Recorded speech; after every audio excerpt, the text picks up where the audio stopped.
रिशाल सतर्क रहना, मेरे घर वाले मुझे, तुम्हें और तुम्हारे परिवार को मारने के लिए तैयार हैं। भैया तो यहाँ तक बोल रहे हैं कि पापा मुझे बेदखल कर दो, मैं इसको भी मार दूंगा और उसको भी, मैं सबका नाश कर दूंगा। आप लोगों पर कोई भी आंच नहीं आएगी। अगर इसने कोर्ट मैरिज कर ली तो ये भी जानेगी कि कैसा कसाई बाप मिला है। कह देंगे करंट लग गया, किसी को पता भी नहीं चलेगा। तुम प्लीज सतर्क रहना। ये सब उस लड़की के हैं जिसके बाप और भाई ने मारकर उसे यमुना में फेंक दिया।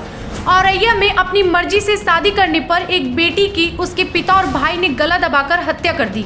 इसके बाद उसके हाथ पैर बांधकर यमुना में फेंक दिया गया। जब उसे पता चला कि ये लोग हमें मारने की प्लानिंग कर रहे हैं तो उसने अपने प्रेमी को सतर्क किया, लेकिन वो खुद अपनी जान नहीं बचा पाई। लड़की का नाम हृदय था।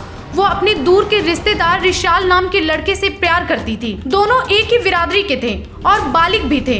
रिशाल LLB का छात्र है। दोनों ने मंदिर में शादी भी कर ली थी, लेकिन लड़की के घर वाले उसे कुछ महीनों पहले ही रिशाल के पास से लेकर आए थे, ये कहकर कि हम तुम्हारी शादी धूमधाम से कराएंगे।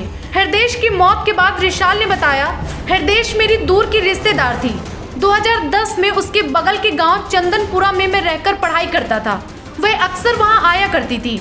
हम दोनों के बीच पढ़ाई की बातें तब हुआ करती थी। हम दोनों अच्छे दोस्त बन गए थे। जब मैं अपनी पढ़ाई पूरी कर जौलौन चला आया तब भी हम दोनों की बातचीत होती रहती थी। हम दोनों एक दूसरे से अपनी जिंदगी के फैसले में भी सलाह लिया करते थे। धीरे धीरे ये दोस्ती प्यार में बदल गई। 2017 में हम दोनों ने एक दूसरे से अपने प्यार का इजहार कर दिया। एक आधा साल ऐसे ही चलता रहा। फिर हिम्मत जुटाकर मैंने अपने परिवार से बात की तो वह शादी के लिए तैयार हो गए, लेकिन हृदय का परिवार नहीं तैयार हुआ। कुछ दिन ऐसे ही चलता रहा। कोरोना काल के समय हम दोनों ने एक साथ रहने का फैसला किया। इसके बाद 4 सितंबर 2021 को हम दोनों ने आर्य समाज मंदिर कानपुर में जाकर शादी कर ली। इसके बाद हम घर वालों से अलग कानपुर में ही एक साथ रहने लगे।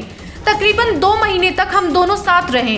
इसके बाद किसी तरह उनके पिता और भाइयों ने हमारा पता लगा लिया। वह हमारे घर आ गए। यहाँ उन्होंने हमसे कहा कि हम दोनों की शादी धूमधाम से कराना चाहते हैं, इसलिए हृदय को हमारे साथ भेज दो। हम कुछ दिनों बाद दोनों की शादी करा देंगे। हम उनके झांसे में आ गए। अपनी पत्नी को हमने उनके साथ भेज दिया। कुछ दिन तो ठीक चला, लेकिन 1 महीने बाद ही उन्होंने दबाव बनाकर हम दोनों का मिलना जुलना बंद करा दिया।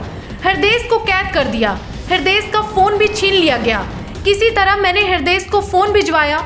अब वह चोरी छिपे ही मुझसे बात किया करती थी। एक दिन उसने एक लेटर लिखा, इसके बाद एक वीडियो बनाकर भेजा जिसमें वो बोल रही थी कि ये लोग मेरे ऊपर शादी का दबाव बना रहे हैं। मैंने मना कर दिया है, लेकिन ये लोग बोल रहे हैं कि नहीं मानोगी तो मार कर फेंक देंगे। उसने मुझे सतर्क रहने की चेतावनी भी दी थी। वीडियो आने के बाद मैं परेशान हुआ था, लेकिन मैंने उसे समझाया कि वो तुम्हारे माता पिता हैं, ऐसा नहीं करेंगे। रिशाल बताते हैं कि जिस फोन से वह बात करती थी उस पर आखिरी बार 25 सितंबर 9:30 बजे आखिरी बात हुई थी।